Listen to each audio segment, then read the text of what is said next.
Morning everyone, good to see you all here. Rather special day for me. As you know, after 10 challenging but fulfilling years, I am standing down as chairman of the Badger Trust. I will be standing down at this meeting. I can't say it's all been easy, sometimes very, very hard and difficult. But throughout those years, I've always remembered what we're here for, and that's the Badgers. I've seen quite a few changes over the years. The role has changed. I've met a great variety of people that I never expected to meet, including ministers, MPs, DEFRA officials, lots of Badger supporters and a few celebs.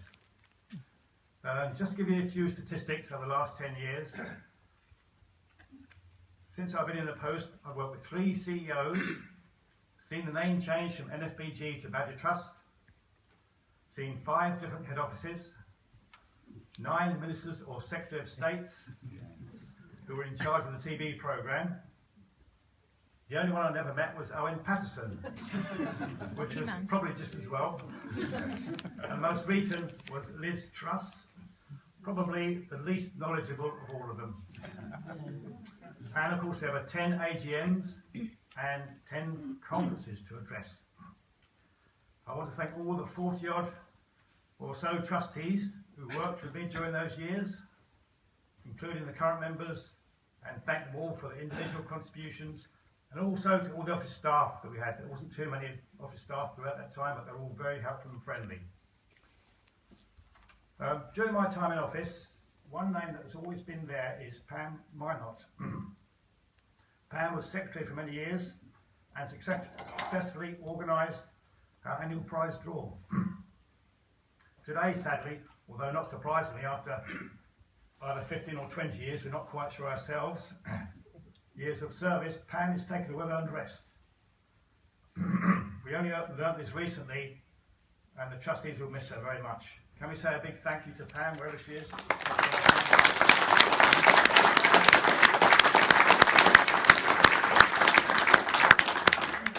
Thank you very much, Pam.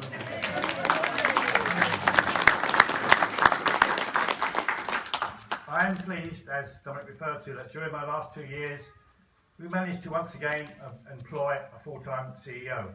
It was a struggle, but with a legacy and a generous donation, we were able to employ Dominic, and I think you will agree he's certainly raised our profile. But one of our big challenges will be to retain the position. Excuse me. I had hoped to be leaving this post in a position where there was no threat of government killing of badgers, but sadly we are not there yet. But we will keep fighting, we will never give up. Please give new Chair Peter Martin your support. I am standing down now, so you can see Peter and get to know him. I've known Peter for about, well, since the pilot calls on the, we met on the night patrols. I have every confidence in him.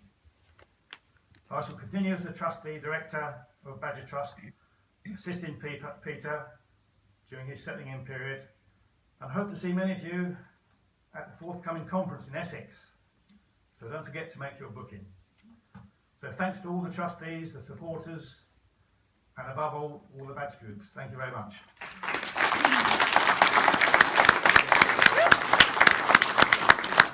I think there's a card somewhere as well that's out there that I signed earlier. Pam, have you got the card or is that? Okay, well it's out there. We'll get the card to you. But here's the gift as well. I think it's something that you will treasure. I think it's something that you would like to see as well. So thank you very much. And thank you, Dave. It goes without saying. Yeah, thank you very much.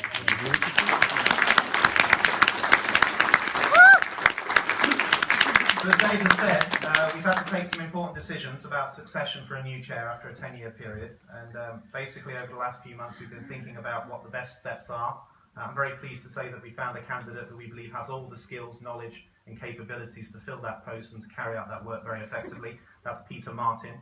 But there's a two-stage process to this. We've co-opted Peter, as our rules allow us to, over the last few months to become a director. It's for you today to confirm that position as a director. So once that decision is taken, we can then confirm the decision we've taken to appoint him as chair. But what I'd like to do is to open up the floor to Peter, to introduce himself a bit to you, because some of you he's probably quite new to, tell you a bit about his background, his career, his interests, his passions and drive, and why he believes it's the right time for him to take over as chairman of the Badger Trust at the moment. So over to Peter Martin, thank you.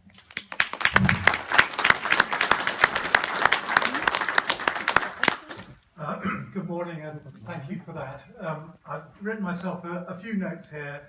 And the first note is to thank Dave Williams for 10 years of amazing service as chairman. I've been skirting around the chairmanship for about 3 months, and the thought of 10 years is frankly worrying my doctor. But I think Dave has done a tremendous job, and I'd just like to also give Dave a shake of the hand, and I've got him a bottle of port, which I think probably after 10 years he's going to need.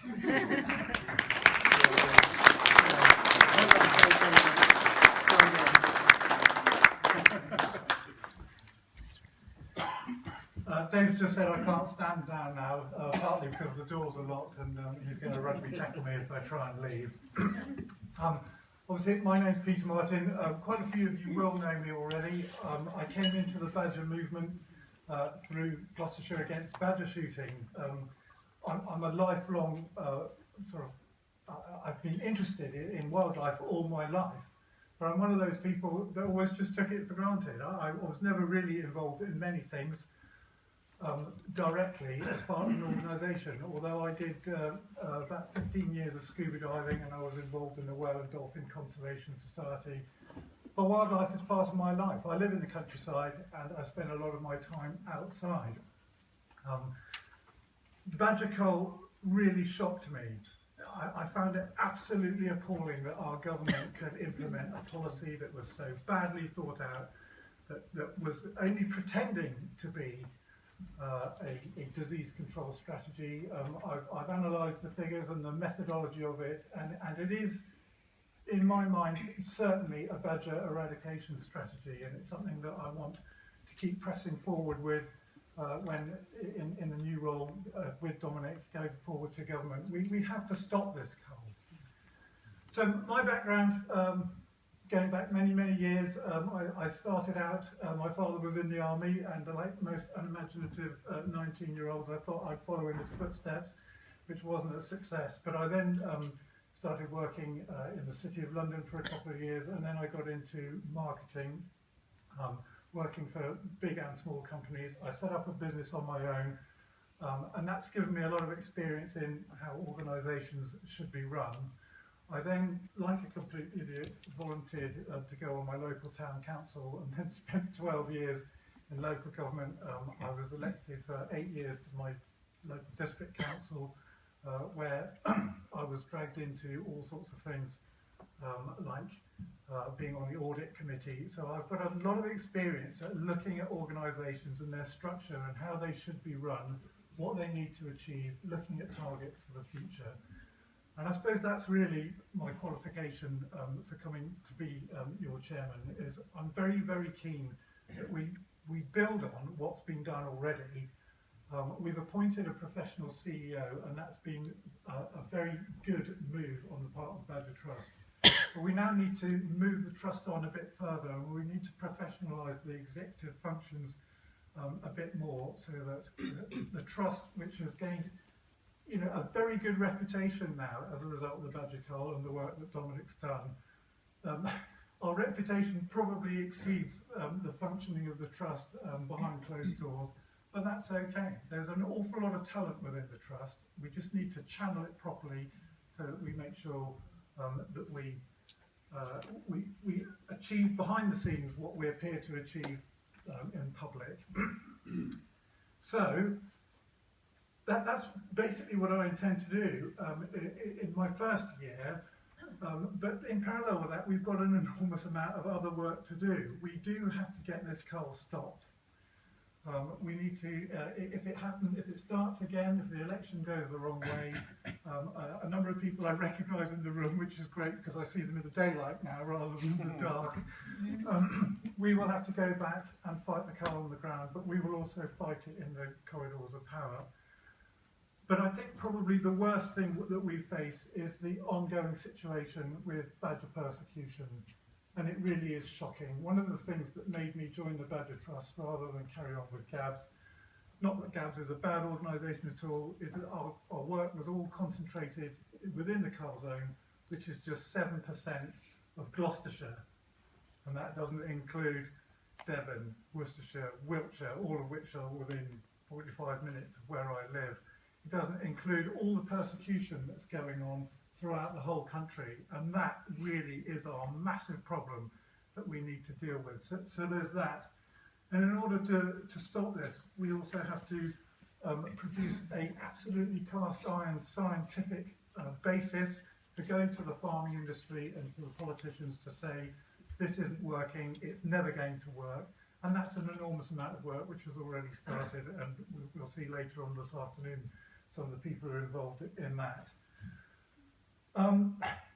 One of the things that I'm a bit concerned about is people seem to think that I'm the Messiah. I'm not. I don't have a magic wand. Who said you're a very naughty boy? No, I'm not. But I have a very firm idea of what leadership is. I don't see my role as chairman as being executive. I'm not here to order people around. And in my background, I just can't find who said this, but from a very early age, I was given a definition of leadership. And leadership is the ability to inspire all those around you to give of their very best in pursuit of a common cause. That's burned in my brain. It's nothing to do with ordering people around. We are a team. I've come here to try and inspire everybody to go forward together, to hit our targets, to really get things done. And I can't do it without you. So I'm really hoping, looking around, that that's what we'll all be able to do and do it together.